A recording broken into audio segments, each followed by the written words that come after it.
Allahumma salli wa sallim ala Sayyidina Muhammadin.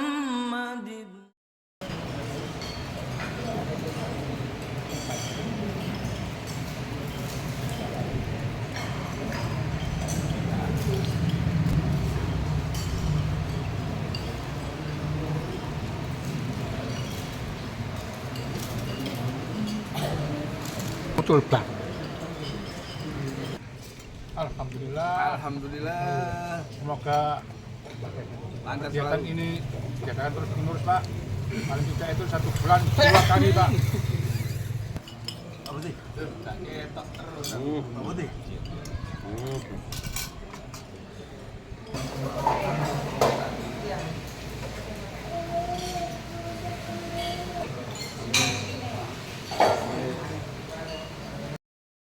Nanti malam besok dapat semangat. Iya benar ya. Oh, di aja gitu. Besok ya. Iya.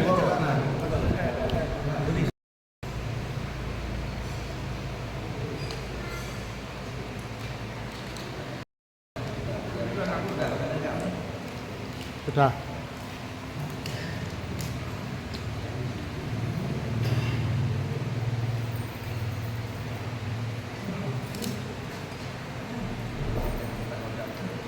Al-Quran kita akan percaya, kita yakin. Jadi Al-Quran betul diberikan Sudah.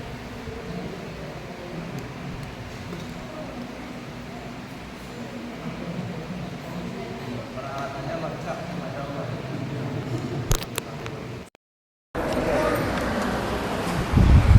Monggo Bib ikrar. Iya. Ini nomornya sampean ya? Sampean ada WA-nya nggak sih? Ada Bib. WA-nya. Oh iya, kan? ini betul 6676. ya. Nanti 10 Monggo Bib. So. Ikrar Bib. Ini Al-Quran itu sudah ya? Monggo. Sudah. Ikut sama enggak ikut? Ini loh. Oh iya. Bil Qur'ani fuzna. Bil Qur'ani fuzna. Bil Qur'ani fuzna. Bil Qur'ani fuzna. Bil Qur'ani fuzna. La ilaha illallah. La ilaha illallah. Muhammad Rasulullah. Muhammad Rasulullah. Sallallahu alaihi wasallam. Sallallahu alaihi wasallam. Wa man yuti'illaha wa rasulahu faqad faza fawzan 'azima walhamdulillahi rabbil alamin. Jazakumullah khair. Alhamdulillah. Ye. Binti. Foto. Foto mana?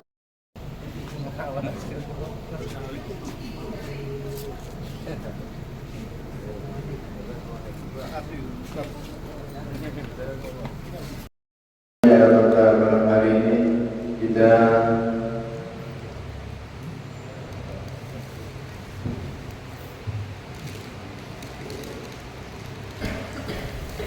sambil menunggu beliau untuk mempersiapkan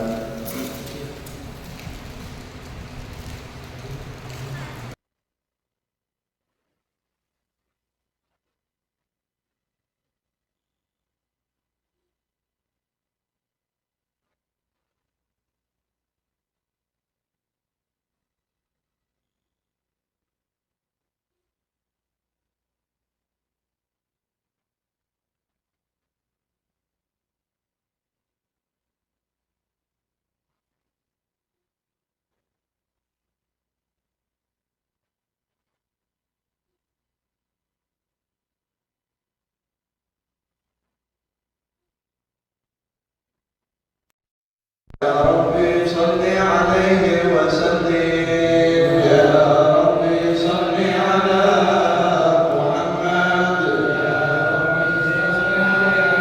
يا ربي بلغ الوسيلة يا ربي وصله بالفضيلة يا ربي صل على محمد يا ربي وارض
صلى الله عليه وسلم ساجدا شاكرا حامدا كأنه البدر في كلامه صلى الله عليه وسلم على محمد صلى الله عليه وسلم صلى الله على محمد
Assalamualaikum warahmatullahi ta'ala wabarakatuh.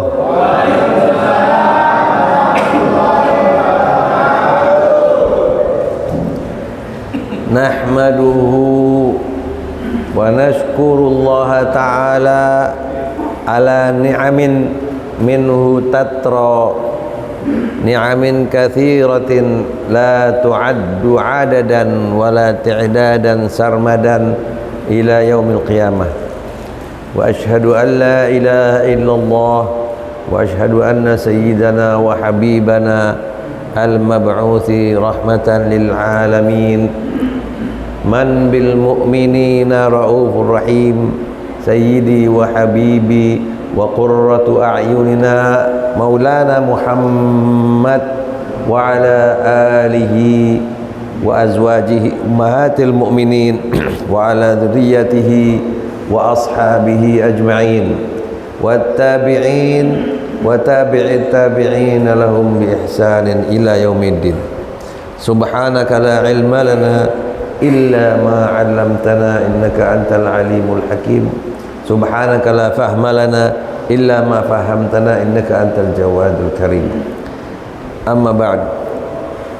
Rasa syukur yang setinggi-tingginya senantiasa kita haturkan kehadirat Allah Subhanahu wa taala yang telah memberikan kesempatan bagi kita untuk mengadakan pertemuan-pertemuan dan acara-acara yang bisa menambah kecintaan kita kepada Allah Subhanahu wa taala, kecintaan kita kepada Al-Qur'anul Karim, dan kecintaan kita kepada baginda Muhammad sallallahu alaihi wasallam. Alhamdulillahirabbil alamin. Tak lupa rasa terima kasih dan rasa hormat dan ta'zim kepada ketua-ketua dari Ta'mir Musalla At-Taubah, ya, Masya Allah, yang mana dengan izin Allah dan dengan rahmat dari Allah Subhanahu wa taala telah mendapatkan kekuatan, kemudahan, ya, dan keberkahan dari Allah Subhanahu wa taala sehingga bisa mengadakan acara-acara yang sangat mulia ini, ya, kepada segenap takmir masjid Mushola At-Taubah maupun tempat-tempat yang penuh dengan suasana ibadah ini, hendaklah hati kita benar-benar merasa bersyukur sedalam-dalamnya. Karena kalau kita bersyukur kepada Allah Subhanahu wa taala, maka kenikmatan pasti akan dilipat gandakan oleh Allah Subhanahu wa taala. Karena tidak mudah orang untuk benar-benar bersyukur kepada Allah. Buktinya apa? Buktinya dalam Al-Qur'an disebutkan wa qalilun min ibadiyasy syakur. Hanya sedikit sekali hamba-hambaku yang pandai bersyukur. Mana enggak banyak. Kalau cuma sekedar mengucap alhamdulillah, ya semua orang bisa, benar enggak? Tapi dari dalam hatinya benar-benar diresapi, disadari betapa besar kenikmatan dari Allah Subhanahu wa taala yang telah dilimpahkan kepada kita, ya, tidak bisa dibayangkan. Di antara kenikmatan yang paling besar dari Allah Subhanahu wa taala adalah diturunkannya wahyu berupa Al-Qur'anul Karim. Itu kenikmatan yang pertama kali, yang paling besar, yang paling agung. Dengan diturunkannya Al-Qur'an, diwahyukannya Al-Qur'an kepada baginda Muhammad SAW, akhirnya beliau dilantik oleh Allah menjadi seorang nabi. Benar? Nabi Muhammad diutus menjadi seorang nabi ketika diwahyukan Al-Qur'an kepada beliau. Jadi kemuliaan Al-Qur'an yang mana? Al-Qur'an adalah firman Allah Subhanahu wa taala, itu sangat amat sakral sekali. Sudahkah kita merasakan keagungan Al-Qur'anul Karim? Itu yang menjadi pertanyaan kita. Sejauh mana kita sudah merasakan, sudah memahami keagungan daripada wahyu Al-Qur'anul Karim, yang berkat wahyu Al-Qur'an itulah Nabi Muhammad menjadi seorang nabi yang sangat mulia, menjadi pemimpin, penghulu dari semua para nabi yang terdahulu. Disebabkan apa? Mukjizat Al-Qur'an yang luar biasa besarnya di sisi Allah Subhanahu wa taala. Oleh karena itu, di dalam ayat Al-Qur'an senantiasa disebut-sebut kemuliaan Al-Qur'an. Yang menyebut kemuliaan Al-Qur'an itu sendiri Allah Subhanahu wa taala. Itulah Al-Qur'an yang agung, itulah Al-Qur'an yang mulia, itulah Al-Qur'an yang tersimpan rapi.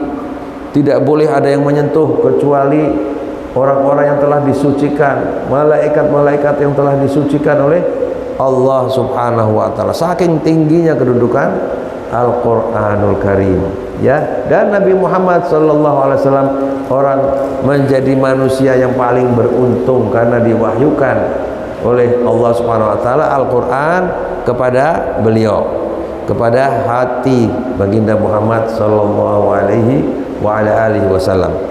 Nah, yang bisa merasakan keagungan Al-Qur'an, maka dia pun bisa mengagumi serta menghormati baginda Muhammad sallallahu alaihi wasallam.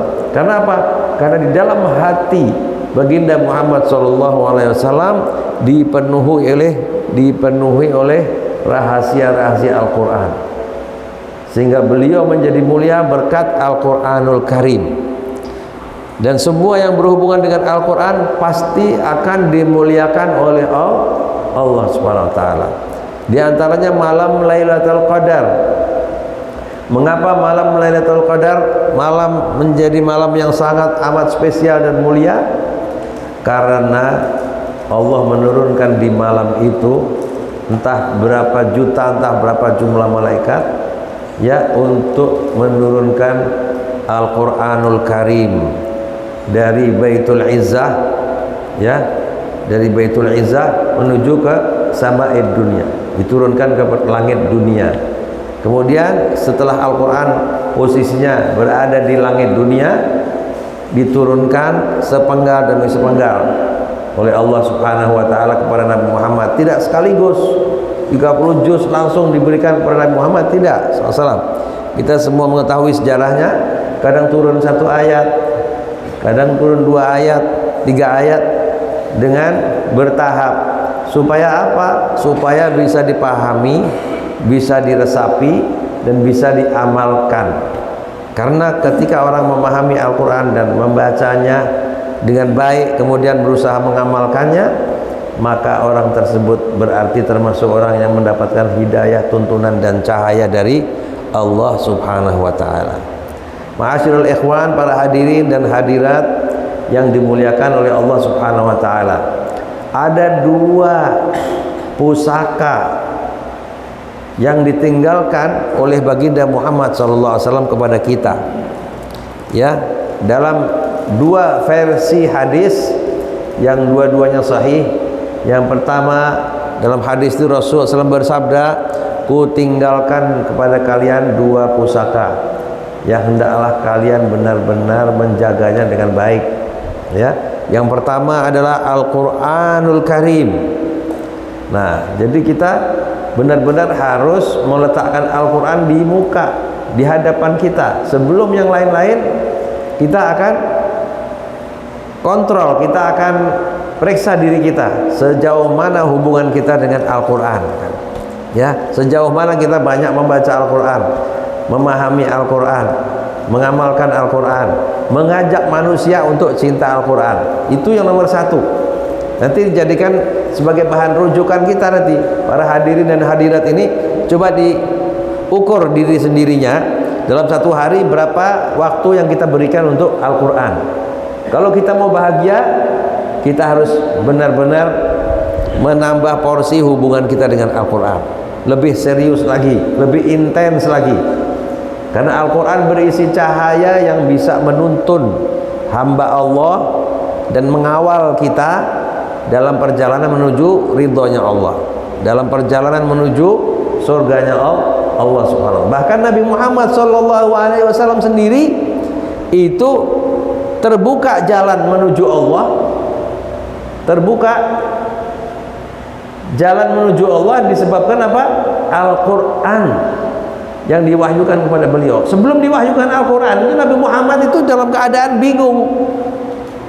Wa wajadaka dhallan fahada. Benar. Aku mendapatimu wahai Nabi Muhammad, wahai Muhammad, dalam keadaan bingung. Nabi Muhammad ingin beribadah, ingin berbakti kepada Allah Subhanahu wa taala, ingin bersujud kepada Allah, tapi nggak tahu caranya gimana. Belum. Karena belum apa? Belum diwahyukan Al-Quran. Ketika Al-Quran turun, mulailah Nabi Muhammad diajarkan oleh Allah satu persatu bagaimana cara mendekatkan diri kepada Allah Subhanahu wa taala, bagaimana cara beribadah kepada Allah Subhanahu wa taala, yang kemudian diajarkan kepada para sahabat dan semua pengikut baginda Muhammad SAW. Kembali kepada hadis yang tadi, aku tinggalkan dua pusaka, hendaklah kalian menjaganya dengan sebaik-baiknya. Yang pertama tadi adalah Al-Quran. Yang kedua adalah sunnah baginda Muhammad SAW. Jadi dua ini harus dijaga. Kita benar-benar harus menyiapkan waktu untuk mempelajari keduanya ini. Wajib. Jadi hukumnya bukan sunnah. Wajib mempelajari Al-Quran dan mempelajari sunnah Nabi, akan tetapi sesuai dengan kemampuan masing-masing, ya, sesuai dengan kemampuan yang ada pada diri kita. Nggak dipaksa kita harus hafal Quran misal 30 juz, harus tiap hari khatam Quran, enggak. Tapi usahakan setiap hari itu kecintaan kita kepada Al-Quran itu bertambah. Usahakan gimana caranya. Itu yang perlu kita pikirkan. Karena cinta Al-Quran sama dengan cinta kepada Allah Subhanahu wa ta'ala. Itu yang harus kita pikirkan setiap hari, khususnya di masjid-masjid atau di musola-musola, yang mana masjid dan musola itu sudah diwakafkan menjadi milik Allah. Jadi semua yang menjadi rumah Allah itu yang pertama kali kita harus berpikir bagaimana di situ bisa hidup syiar Al-Quranul Karim. Itu yang pertama kali paling penting, dan itu yang paling diperintahkan oleh baginda Rasulullah SAW kepada kita. Nomor satu itu harus ada yang namanya kita membaca Al-Quran secara berjamaah, tadarus Al-Quran. Kemudian kita memahami maknanya, bisa dari terjemahan, bisa dengan didatangkan orang alim, yang mengajarkan kepada kita. Karena dengan itu Allah akan membersihkan hati kita, Allah akan mensucikan hati kita, sehingga hati kita ini benar-benar ya mendapatkan dan menggapai cinta Allah Subhanahu wa taala. Jadi yang pertama kita sudah sebutkan tadi hadis versi yang pertama, dua pusaka yaitu Al-Quran dan Sunnah Nabi. Dalam versi hadis yang satu lagi, hadisnya juga sahih, diriwayatkan oleh Imam Muslim, aku tinggalkan kepada kalian dua perkara. Yang pertama adalah Al-Quranul Karim, ya. Yang kedua adalah keturunanku. Hadisnya sahih, riwayat Muslim. Tentu saja keturunan baginda Muhammad SAW yang mewarisi ilmu-ilmu yang datang dari pewaris-pewaris Nabi. Jadi maknanya yang mereka belajar dari gurunya, yang mana gurunya itu juga termasuk belajar lagi dari gurunya secara bersambung sampai ke baginda Muhammad SAW. Jadi kalau belajar dari guru-guru yang bersambung, sanadnya dari gurunya lagi terus sampai ke Rasulullah SAW, maka ilmunya itu akan barokah. Maka orang akan memahami apa-apa yang nggak bisa dipahami oleh orang yang sekedar hanya belajar dari buku, ya, buka dari Google doang, benar nggak? Ya, itu nggak akan bisa mendapatkan rahasia cahaya kebenaran dari Allah Subhanahu Wa Taala. Buktinya para orientalis itu orang-orang yang mencari-cari kesalahan Al-Quran, mencari-cari kesalahan-kesalahan yang ada dalam ajaran Islam, kekurangan-kekurangannya dicari semuanya. Dia belajar agama sampai sudah seperti hafal Quran, banyak hadis dihafal sampai ribuan, tapi dia bertugas begitu bersusah payah demikian hanya semata-mata ingin mencari kelemahan Islam. Dia ilmunya luas. Kalau ustadz-ustadz yang biasa aja berdialog dengan dia kalah. Ilmu tentang Al-Quran dia tahu, hadis tahu, tapi ilmu yang tidak ada cahayanya, ilmu yang tidak bermanfaat, yang mana Nabi Muhammad SAW sendiri dalam doanya, ya Allah aku berlindung dari ilmu yang tidak bermanfaat. Jadi ilmu yang sedikit yang ada pada kita tapi bermanfaat, tapi bersambung dari guru-guru kita sampai ke baginda Muhammad SAW, yang sedikit itu bisa menerangi hati kita, menerangi kehidupan kita, menenteramkan hati kita, menenteramkan kehidupan kita, dan menuntun kita ke jalan surganya Allah Subhanahu wa Ta'ala. Amin ya Rabbal. Dan sekarang banyak orang belajar tapi nggak mengikuti metode yang diajarkan oleh baginda Muhammad SAW. Maka timbullah perpecahan umat di mana-mana, ya, fitnah di mana-mana, penyakit hati muncul di mana-mana. Orang mencemooh yang lain, dia tidak sadar bahwa ketika kita mencemooh, menghina orang lain, maka pahala kita yang kita simpan, yang kita tabung bisa habis ludes, nggak ada yang tersisa. Benar? Apalagi kalau yang kita rasani, yang kita cemooh adalah hamba-hamba Allah yang dicintai Allah, ya, wali-wali Allah yang sudah diakui oleh seluruh dunia dari sejak zaman Ubaidillah, ya, yang kita semua kenal, bin Ahmad bin Isa al-Muhajir, Masya Allah, ya, luar biasa. Yang sekarang ini kita dengar di mana-mana fitnah muncul. Karena apa? Karena hati yang kosong, hati yang gelap, tidak bisa membedakan mana yang benar, mana yang salah. Karena yang bisa membedakan itu pertama kali adalah cahaya hati. Sedangkan orang-orang dulu cahaya hatinya terang benderang, matanya terang benderang, basirah, mata hatinya terang benderang, sehingga bisa membedakan antara yang hak dan batil. Kalau orang sekarang hatinya gelap, sehingga dia nggak bisa membedakan mana yang benar, mana yang salah. Disebabkan apa? Karena dia kurang banyak berinteraksi dengan Al-Quran. Oleh karena itu Saya dari Jakarta senantiasa bersama sahabat-sahabat saya, Ustadz Muhammad Lutfi Arif, yang menggalakkan dimanapun kami berada agar kita kembali benar-benar kepada Al-Quranul Karim. Kembali dalam artian apa? Seolah-olah kita sekarang belum ber-Al-Quran, tidak, tapi kita sekarang benar-benar menyiapkan waktu tambahan sebagai bukti kepedulian kita kepada kemuliaan Al-Quran. Maka diusahakan nih di musola ini, insya Allah berkat rahmat Allah nanti akan diadakan tadarus Al-Quran. Masing-masing duduk secara berjamaah membaca Al-Quran secara berjamaah, karena berjamaah itu mendatangkan pertolongan Allah, mendatangkan rahmat Allah Subhanahu wa ta'ala. Baca sendiri-sendiri perlu apa enggak? Perlu juga. Baca sendiri-sendiri, suatu saat kita curi-curi waktu dalam satu hari harus ada juga kita baca Al-Quran, walaupun sedikit. Tapi yang sangat dipentingkan adalah kita baca Al-Quran secara berjamaah, semampu kita. Yang belum bisa pandai baca Al-Quran, nggak usah malu-malu, nggak usah sungkan, cukup mengikuti bacaan dengan suara yang sebisanya, tetapi hanya didengar oleh telinganya sendiri, tapi ikut membaca. Misalnya saya membaca nih, Alhamdulillahirabbil alamin, jamaah yang hadir ikut membaca bersama, Alhamdulillahirabbil alamin. Jadinya nggak bisa baca pun nggak usah malu. Karena apa? Nggak perlu harus kita dengar, cukup dia melatih lidahnya dan lisannya untuk didengar dengan telinganya sendiri. Nah, rahasia dari tadarus Al-Quran itu manfaatnya luar biasa.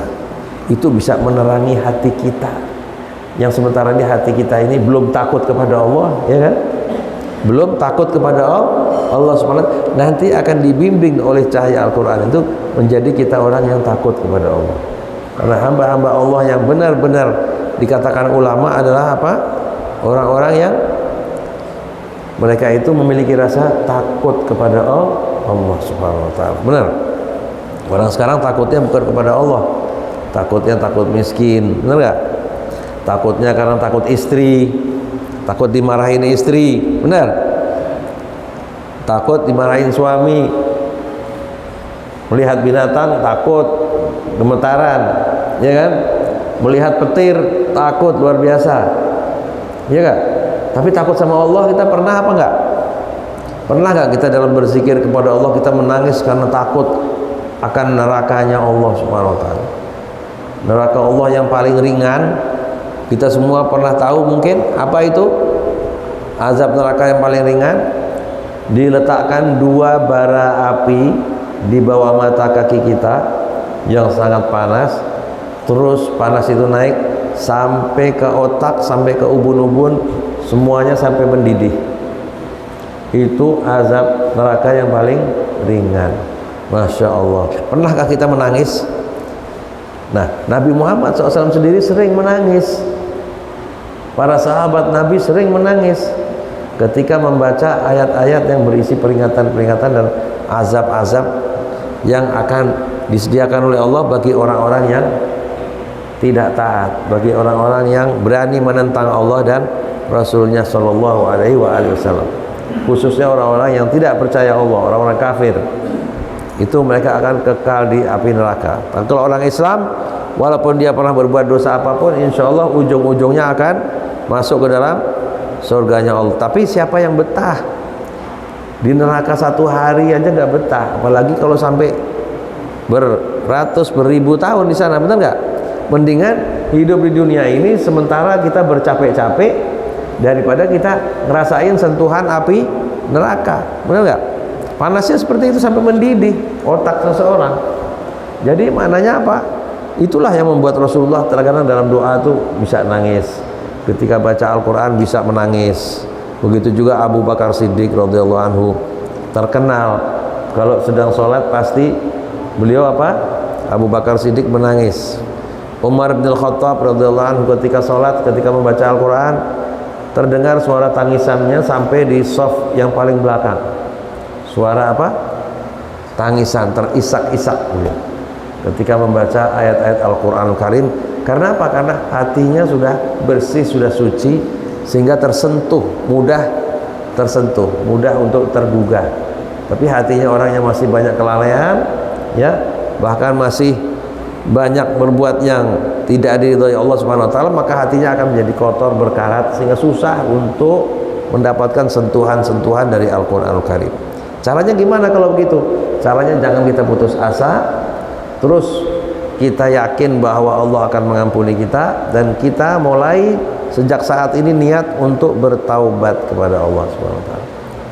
Ya, bertaubat ini bukan hanya diperintahkan untuk orang yang memang betul-betul kelihatan sedang maksiat.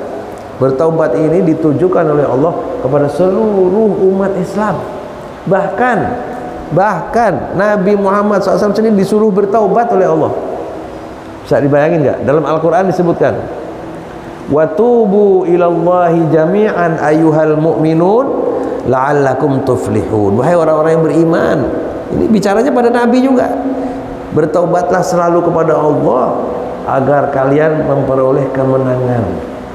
Tuh, Nabi sendiri yang sudah begitu tinggi amalnya masih merasa kurang di hadapan Allah Subhanahu wa ta'ala.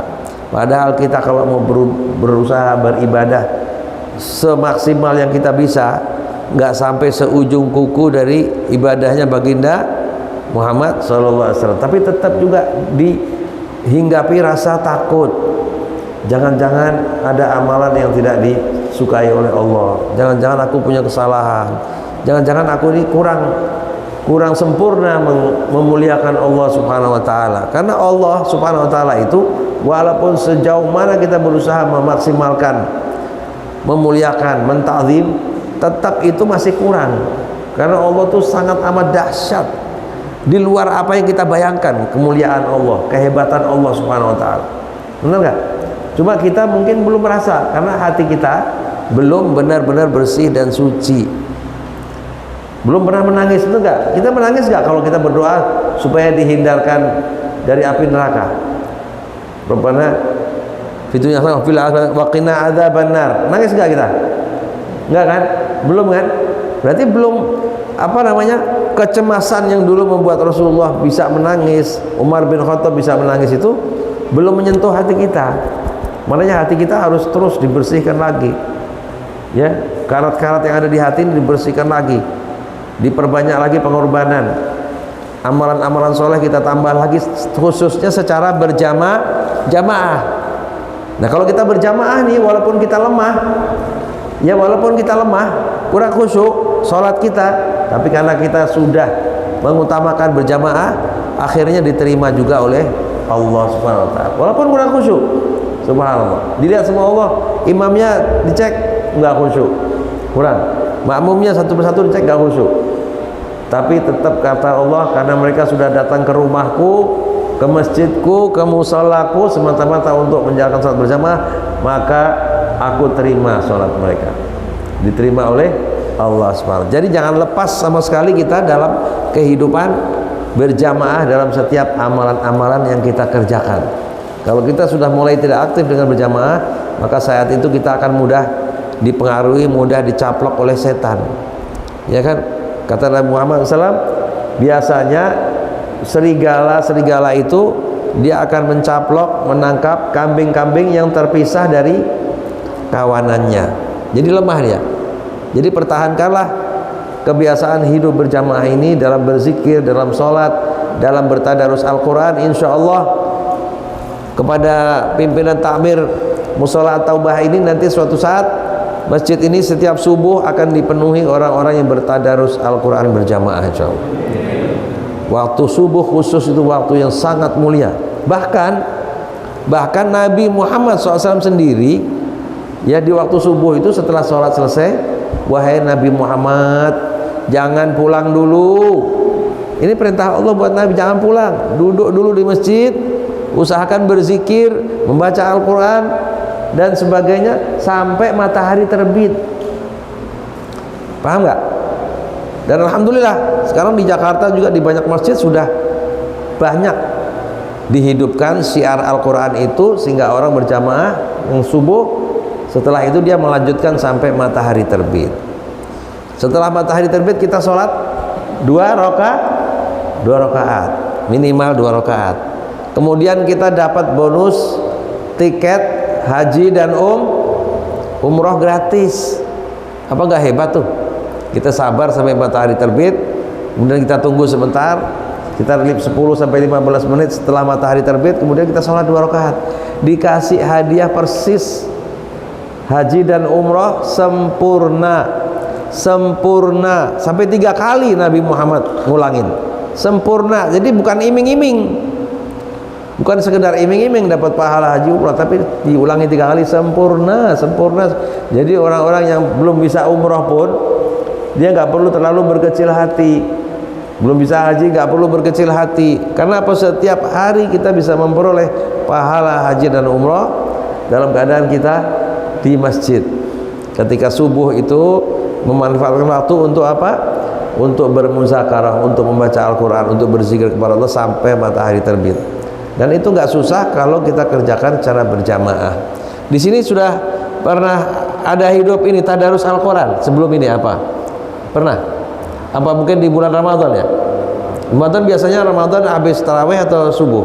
Tarawih, subuh, ria, nanti kalau subuh wanita. Habis tarawih. Ria. Jadi laki-laki malam ya, Masya Allah. Itu sudah satu hal yang bagus ya. Cuma insya Allah kata pesan para ulama bahwa Al-Quran ini memang pedoman hidup. Dia terus yang bisa mengawal hati kita ini, yang mengawal hati kita supaya nggak terkena fitnah-fitnah yang macam-macam nih. Seperti fitnah imat yang sekarang lagi tersebar luas nih, yang bisa menjaga hati kita dari fitnah itu adalah apa? Al-Quran. Al-Quran itu dahsyat. Tahu nggak? Al-Quran kita sering baca alif lam mim, benar? Satu huruf dari Al-Quran itu nilainya lebih berharga daripada seisi langit dan bumi. Satu huruf doang, alif itu. Cuma itu rahasia Allah, disembunyikan. Jadi kalau kita baca Al-Quran satu huruf itu aja sudah luar biasa manfaatnya. Apalagi kalau kita istiqomah membaca Al-Quran walaupun sedikit, tapi ada wiridnya tiap hari. Kita istiqomah satu hari misalnya 1 lembar atau 2 lembar, baik sendiri maupun berjamaah. Ingat, dua-duanya harus dipertahankan. Yang sendiri kita biasa baca misalnya 1 lembar, tetap pertahankan, tapi ada sesi berjamaah yang kita kerjakan bersama-sama, karena di situ lebih kuat pengaruhnya untuk hati kita.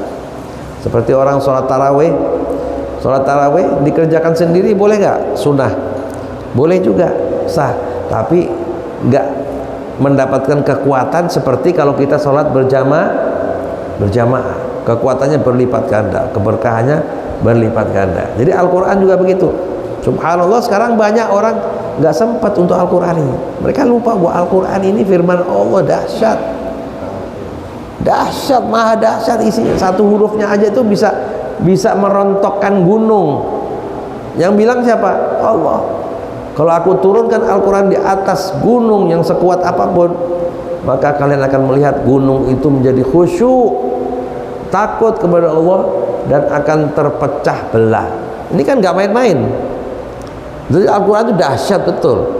Cuma sejauh mana kita belajar untuk meyakininya, sejauh mana kita berkorban untuk mendapatkan keyakinan tersebut, untuk mendapatkan cahaya Al-Quran tersebut. Tanpa kita bersungguh-sungguh, bersusah payah dengan berjamaah, kita nggak akan mendapatkan rahasianya. Alhamdulillah di masjid-masjid sekarang, besok juga kami insya Allah ada tadarus Al-Quran di masjid Babus Salam ya, Babus Salam ya. Di beberapa masjid sudah mulai sekarang ini aktif bertadarus Al-Quran setiap subuh. Nah, yang nggak bisa baca Al-Quran tenang aja, mengikutin aja, nggak perlu merasa malu, ya kan? Yang udah bisa biar bacanya lebih bagus lagi, nanti tajwidnya diperbaiki ya, dijelaskan juga maknanya, sehingga kita kalau tahu maknanya bisa lebih meresapi. Benar, semuanya aktif tanpa ada rasa sungkan. Dan nanti kita berikan keleluasaan juga. Misalkan ada yang datang itu punya keterikatan kerja, misalnya saya ini ada kerja yang nggak bisa ditinggal, mau ngantar anak ke rumah sakit misalnya, istri ke rumah sakit, wah saya ada kerja ini nggak bisa tinggal, saya ada janji sama orang, betul-betul karena keterikatan kerja yang darurat, nggak apa-apa, ikut tadarus Al-Quran sebentar, 10 menit ikut, kita setorkan wajah kita kepada Allah, setorkan wajah kita kepada Al-Quran, kemudian kita pamit, nggak apa-apa, 10 menit silahkan, mau pulang, minta izin pulang. Yang bisa lanjut terus sampai matahari terbit.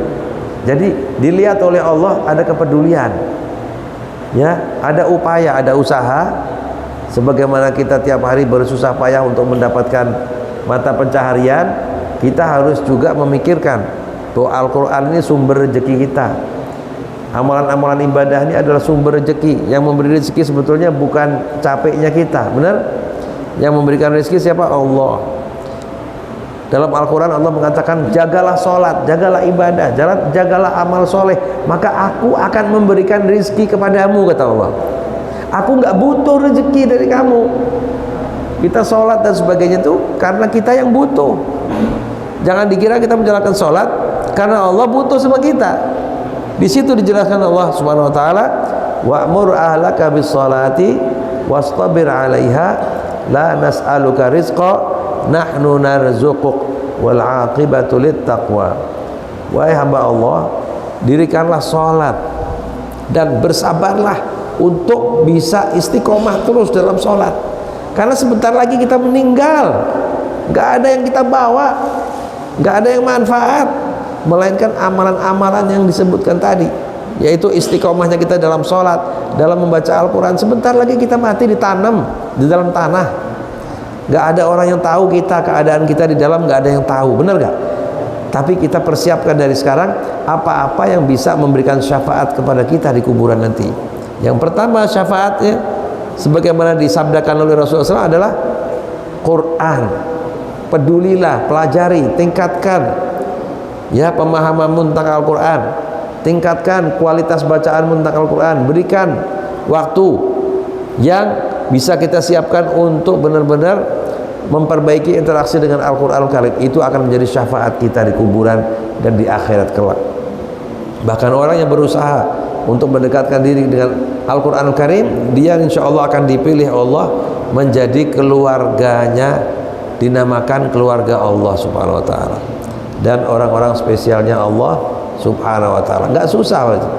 Kalau ini sudah mulai, ini kampung ini kembali kepada Al-Quran, orang berbondong-bondong membaca Al-Quran, mempelajari Al-Quran, berusaha menghayati dan mengamalkan, itu bukti bahwa di kampung ini tinggal tunggu saatnya Allah akan memuliakan seluruh penduduknya. Itu janji dari siapa? Dari Rasulullah SAW. Rasulullah bersabda, innallaha yarfa'u bihadzal kitabi aqwaman wa yadha'u bihi akharin. Allah sudah berjanji, kalau satu kaum memperhatikan Al-Quran, menambah terus kualitas hubungan dan interaksi dengan Quran, maka Allah akan mengangkat derajat suatu kaum itu. Nggak mungkin diangkat derajat sebelum diselamatkan dulu, benar nggak? Kalau sudah kita mengalami musibah dan sebagainya, diselamatkan dulu kita dari musibah, dibuat aman dulu, baru diangkat derajat. Kalau kita dalam keadaan musibah susah terus diangkat derajat, kan tetap nggak terasa enaknya. Makanya diselamatkan dulu, dibuat aman, dibuat tenang, dibuat bahagia, udah gitu masih diangkat lagi derajat kita sama Allah Subhanahu Wa Taala. Berkat apa? Berkat kepedulian kita terhadap Al-Quranul Karim. Masya Allah. Nah itulah yang sekarang ini kita risaukan, agar masjid-masjid, mushola dan semua itu bisa punya porsi yang spesial untuk Al-Quranul Karim. Karena ini rumahnya Allah. Yang nomor satu ya firman Allah yang harus kita geluti, yang harus kita utamakan, benar gak? Bukan yang lain. Yang lain boleh, zikir-zikir yang lain boleh, sholawatan boleh, semua bagus boleh, tapi jangan lupa porsi untuk Al-Quran harus senantiasa kita dahulukan. Dan Nabi Muhammad SAW sendiri begitu, mendahulukan Al-Quran. Para salafus soleh yang ditanyakan selalu Al-Quran. Di masjid ini ada hizib Al-Quran berapa setiap hari, berapa Al-Quran yang dibaca, yang dipelajari setiap hari. Yang dicek itu Al-Quran dulu. Kalau dilihat Al-Qurannya sudah menjadi sesuatu yang diutamakan, yang diperhatikan, berarti aman udah. Berarti apa? Pertolongan Allah, kemuliaan yang dijanjikan Allah, semuanya itu sudah diatur sama Allah, tinggal tunggu waktunya aja. Tapi kalau kita nggak peduli sama Al-Quran, walaupun kita banyak berzikir yang lain, tetap kita dalam kondisi bahaya. Sewaktu-waktu kita bisa tergelincir, bisa jatuh. Tapi kalau orang yang pegangan Al-Quran kuat, udah dijamin. Karena apa? Rasulullah SAW bersabda, bahwa Al-Quran ini ibarat dua utas tali panjang, yang satunya berada di sisi Allah, yang satunya berada di dunia ini. Nah, maka kata Rasulullah, berpegang teguhlah dengan tali Allah itu, yaitu maksudnya Al-Quranul Karim, agar kalian senantiasa tidak sampai tergelincir, tidak sampai menderita, tidak sampai merugi, tidak sampai celaka dalam hidup di dunia yang sementara ini. Insya Allah ya, kita siapkan hati kita, pikiran kita, kita mohon kepada Allah agar diberikan kemampuan meluangkan waktu lebih banyak lagi untuk mempelajari Al-Quran, bermuzakirah dengan Al-Quran, bertadarus dengan Al-Quran Karim, yang dengan itu hati kita akan hidup, sholat kita itu akan hidup. Segala sesuatu ada ruh, benar ya, ada ruhnya. Kalau nggak ada ruhnya kan jadi bangkai ya, benar? Betul. Nah, Al-Quran ini adalah ruh dari semua amal ibadah kita. Kalau kita dekat dengan Al-Quran, ibadah kita itu jadi menyala semua, nyambung ke Allah. Semua ibadah, termasuk sholat. Orang yang rajin baca Al-Quran, rajin bertadarus secara berjamaah, sholatnya yang tadinya lemah jadi kuat, yang tadinya nggak khusyuk jadi khusyuk, doanya yang tadinya susah diterima jadi mudah diterima. Itu berkat apa?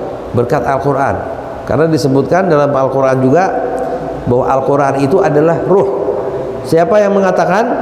Allah sendiri. Dalam Al-Quran disebutkan, wa kadzalika auhayna ilaika ruhan min amrina.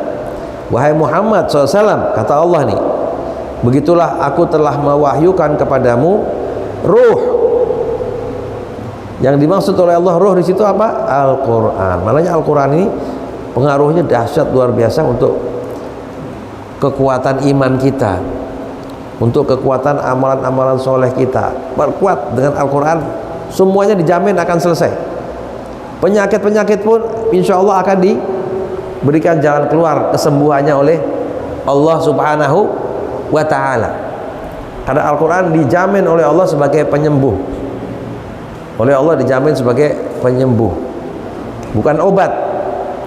Tahu kan bedanya obat dengan penyembuh ya? Tahu gak bedanya obat dengan penyembuh? Al-Quran tidak dikatakan sebagai obat, tapi penyembuh. Karena kalau obat kadang-kadang bisa nyembuhin, kadang-kadang nggak nyembuhin, benar ya? Kadang-kadang bisa nambahin sakit, benar gak? Orang minum obat, yang satu minum sembuh, yang satu lagi tambah sakit. Jadi belum tentu. Makanya Allah tidak mengatakan bahwa Al-Quran itu obat, tapi Allah mengatakan bahwa Al-Quran adalah syifa. Artinya apa? Penyembuh. Jadi udah pasti sembuh deh. Dulu sahabat Nabi kalau ada yang sakit, ada yang disengat ular, ya pernah kisah terjadi satu kaum disengat ular, dibacakan Al-Fatihah oleh sahabat Nabi, langsung sembuh seperti nggak pernah disengat oleh ular, nggak pernah digigit oleh ular berbisa. Sembuh langsung total. Begitu selesai baca Al-Fatihah sembuh. Padahal kalau kita lihat sepertinya Al-Fatihah maknanya seperti biasa-biasa aja, tapi di setiap huruf dari Al-Quran itu ada rahasia Allah yang besar, yang berharga, yang kita sendiri gak paham. Maka Nabi Muhammad sendiri gak ngerti SAW makna alif lam mim, itu gak ngerti. Nabi Muhammad sendiri gak tahu ada rahasia Allah yang sangat besar di balik itu, ya kan? Lalu kita meyakini itu, dan kita tambah-tambah keyakinan kita dengan bermuzakarah secara bersama jamaah di setiap hari, di waktu-waktu yang penuh berkah, khususnya di waktu fajar. Jangan dianggap sepele, jangan dianggap sepele. Seperti contohnya kunci, sampai saya kasih kunci, ya alah kunci apa nilainya cuma gini, ringan, besi, nggak ada harganya. Nggak tahu ternyata kunci mobil apa? Mercy. Benar nggak? Orang nggak tahu. Orang yang paham, wah ini bukan kunci sembarangan, ini kunci Mercy. Begitu ya ibaratnya. Lafaz-lafaz Allah setiap hurufnya itu mengandung rahasia-rahasia yang sangat dahsyat, yang nggak kebayang, yang bisa memberikan jaminan buat kita untuk bisa mendapatkan kebahagiaan baik di dunia yang sesaat ini maupun di akhirat yang kekal abadi. Insya Allah ya, semuanya siap untuk meluangkan waktu, meluangkan hati kita demi untuk lebih kuat lagi mendekatkan diri kepada Al-Quran. Kan susah kita mau mendekatkan kepada Allah, Allah gaib, benar gak? Nah justru dimudahkan oleh Allah dengan adanya Al-Quran itu. Banyak-banyak berinteraksi dengan Al-Quran, akan semakin terang kita bisa melihat dan merasakan kehadiran Allah Subhanahu wa ta'ala, sehingga hidup kita termasuk hidup orang-orang yang di dunia hasanah wa fil akhirati hasanah, insyaallah. Dunia kita bahagia, selamat, begitu juga di alam akhirat. Setelah kita meninggal nanti, kita semuanya dalam jaminan Allah Subhanahu wa taala, dalam syafaat Al-Qur'anul Karim yang senantiasa akan menemani kita hingga kita nanti masuk ke surga, baru dilepas sama Al-Quran. Sebelum masuk surga nggak akan dilepas oleh Al-Quran Karim. Begitu mungkin yang bisa saya sampaikan. Kondisi saya kebetulan juga lagi agak kurang sehat, tapi alhamdulillah Allah masih bisa sampaikan hajat kita bersama. Mudah-mudahan berkat upaya kita yang tidak kenal lelah, ya, di balik kecapean kita, di balik sakit kita, di balik itu semua ada pelajaran dari Allah dan ada keberkahan yang berlipat ganda, ya, karena kita tetap berusaha untuk istiqomah menjalankan apa-apa yang diperintahkan Allah, sehingga kita semakin hari semakin kuat. Umur kita kan semakin pendek, umur kita semakin dikit, tapi semakin kita semangat. Ibaratnya orang perlombaan lari, semakin dekat dengan garis finish, jangan kita berhenti, benar nggak? Oh, cepat, semakin sabar, semakin kuat lagi, kan ini finish sudah di depan. Begitu juga amalan kita, semakin hari jangan sampai berkurang, usahakan semakin bertambah terus semaksimal mungkin yang kita bisa dengan memohon bantuan Allah Subhanahu wa taala. Allah tahu kelemahan kita, tapi dengan kita senantiasa minta ampun, memperbaiki niat kita dan meningkatkan kualitas ibadah kita, kita manage benar-benar. Jadi kita jangan hanya doa, tapi kita nggak kita manage. Kalau urusan dunia kan semua kita manage, ya, supaya usaha kita lancar, supaya warung kita lancar, betul nggak? Bisnis kita lancar, kita manage kan, gini nanti besok kita ketemu sama ini, kita marketing sini, kita kulakan. Nah, untuk akhirat itu juga kita manage. Kita yang hadir di sini rajin-rajin musyawarah dengan takmir masjid, dengan jamaah masjid. Kita mesti gimana ya, masjid kita supaya lebih makmur lagi, supaya bisa ada tadarus Al-Quran. Kita ini bersama tenaga-tenaga ahli yang ada dari murid-murid saudara-saudara kita, Syekh Abdul Rauf, murid-muridnya pun semua insya Allah siap untuk membantu. Nanti di masjid-masjid berapa dibutuhkan untuk menghidupkan tadarus Al-Quran yang tadi kita rencanakan, insya Allah. Nanti diutus seorang yang pandai baca Quran, yang sudah mempunyai ijazah, ya, ijazah yang terus bersambung sampai ke Rasulullah, yang mana ijazah itu berupa cahaya, insya Allah akan dihadirkan di sini.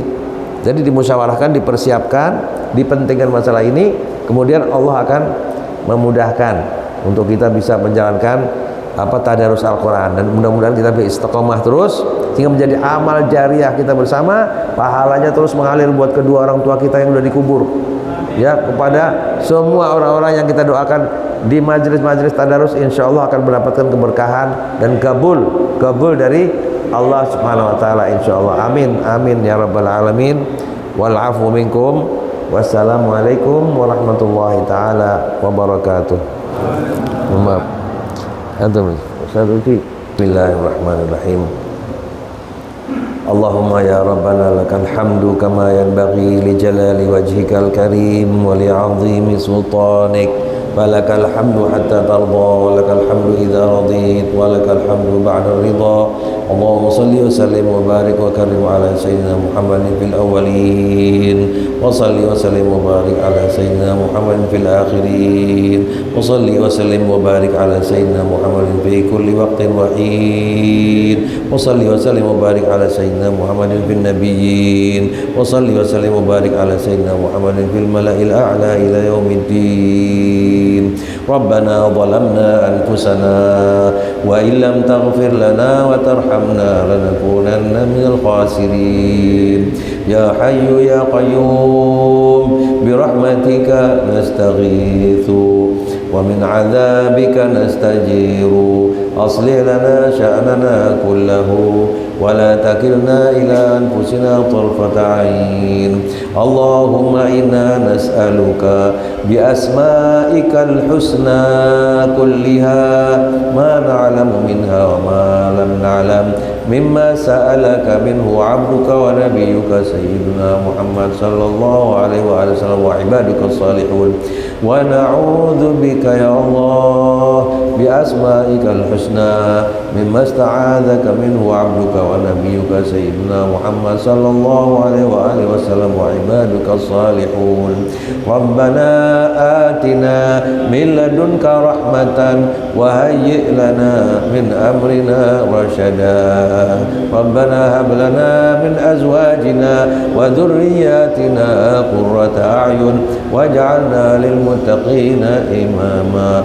اللهم يا شافي يا كافي يا وافي يا حميد يا مجيد ارفع عنا كل تعب شديد واكفنا من الحد والحديد والمرض الشديد واجعل لنا نورا من نورك وعزا من عزك ونصرا من نصرك وبهاء من بهائك وعطاء من عطائك وحراسة من حراستك وتأييدا من تأييدك يا ذا الجلال والإكرام والمواهب العظام.